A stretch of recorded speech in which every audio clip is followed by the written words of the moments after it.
Hey everyone, आज मैं आपको जो के ड्रामा एक्सप्लेन करने जा रही हूँ उसका नाम है दूना। So let's start with episode 1। Episode 1 दूना के सपना देखने के साथ शुरू होता है। वो सपना देखती है कि वो कॉन्सर्ट में परफॉर्म कर रही है, पर जैसे ही फैंस चीयर करते हैं वो पानी में गिर जाती है और खुद को डूबने देती है। फिर अचानक से उसकी नींद खुल जाती है। आगे हम ली वॉन जुन से मिलते हैं जो अपने फ्रेंड सुजिन के साथ सोल जा रहा होता है। सुजिन एक के pop girl group dream sweet का बहुत बड़ा फ़ैन होता है। उसकी कार में हर जगह उनकी फ़ोटोज़ लगी होती है। हमें पता चलता है कि वॉन्जुन सोल इसलिए जा रहा है ताकि वो अपने कॉलेज के पास रह सके। उसे अपनी मदर की टेंशन होती है और सुजिन को अपनी मदर का ध्यान रखने को कहता है। जब वॉन्जुन अपने शेयर्ड हाउस में पहुंचता है तो वहां उसे दूना मिलती है जो उसे रिटर्न में हेलो भी नहीं बोलती और इग्नोर कर देती है। पर दूना उसकी हुडी को बड़े अजीब तरीके से देखती है। वॉन्जुन शेयर्ड हाउस में और भी लोगों से मिलता है, जैसे जोंगहुन जो उसे हाउस के रूल्स की लिस्ट देता है और यूनथेक जो उसका अच्छे से वेलकम करता है। वॉन्जुन अपना रूम क्लीन करने लगता है जिससे दूना इरिटेट होती है क्योंकि उसे सारी आवाज़ें सुनाई दे रही होती हैं। वॉन्जुन पेपर कट कर रहा होता है पर दूना को अपनी विंडो से देखकर डिस्ट्रैक्ट हो जाता है और अपनी ही फिंगर कट कर लेता है। वॉन्जुन जगह जगह पोस्टर पेस्ट करता है जिसमें वो ट्विटर की एडवर्टाइजमेंट कर रहा होता है। जब वो वापस आता है तो दूना को नोटिस करता है।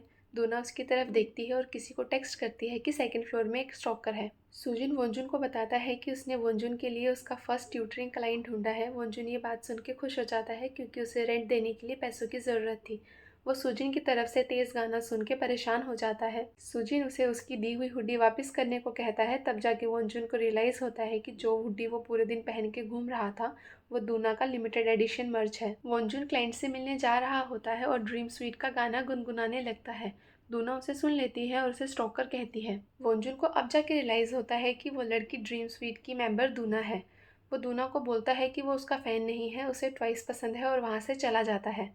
दूना को उसकी मदर का कॉल आता है पर वो इग्नोर कर देती है। वॉन्जुन अपने क्लाइंट से मिलता है और उसकी मीटिंग काफ़ी अच्छी जाती है। वो रास्ते में होता है जब उसे एक जान पहचान की लड़की मिलती है। दोनों ड्रिंक्स करने चले जाते हैं।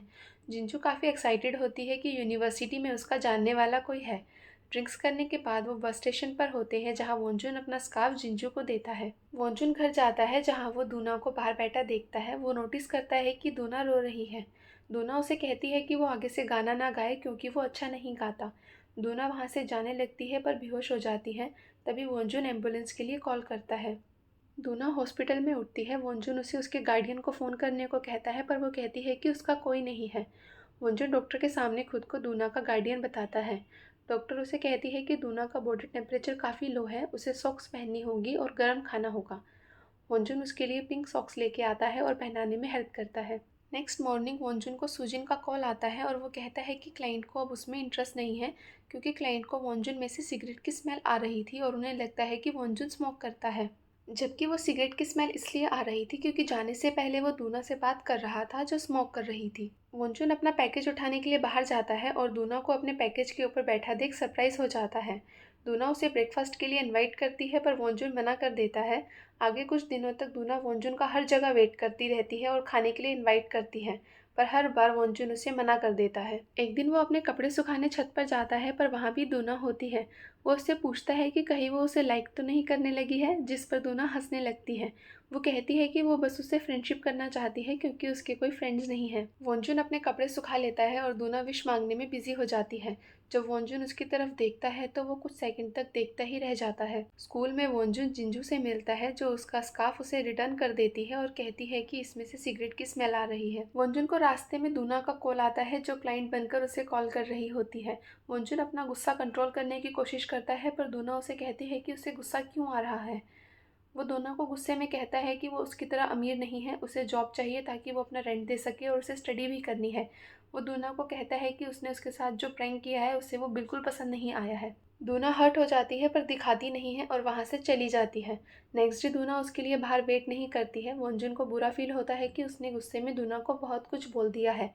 वो उसके घर जाता है और कहता है कि वो उसे खाने के लिए कभी भी इनवाइट कर सकती है, पर दूना उसे इग्नोर कर देती है। आगे हम देखते हैं कि वॉन्जुन अपनी क्लास अटेंड कर रहा होता है जब दूना उसकी क्लास में आती है और उसके पास बैठ जाती है। वो उसे खाने के लिए इनवाइट करती है और वॉन्जुन को कहती है कि उसने ही तो कहा था कि वो उसे कभी भी इनवाइट कर सकती है। वॉन्जुन उसे कहता है कि उन्हें क्लास खत्म होने तक का इंतजार करना पड़ेगा। बाद में वो आइसक्रीम खाते हैं और दूना वॉन्जुन को कहती है कि वो उसे लाइक ना करे। वॉन्जुन कहता है कि ऐसा कभी नहीं होगा। एपिसोड दूना के नरेशन के साथ एंड होता है, जिसमें वो कहती है वो ग्रेटफुल है कि वो वंजुन से मिली, चाहे उनके रास्ते अलग हों और वो डिफरेंट वर्ल्ड्स में रहते हैं, पर वो उसे अपनी डेस्टिनी मानती है। ये एपिसोड बस यहीं तक ही। मैं मिलती हूँ आपको नेक्स्ट एपिसोड में, तब तक के लिए goodbye and take care.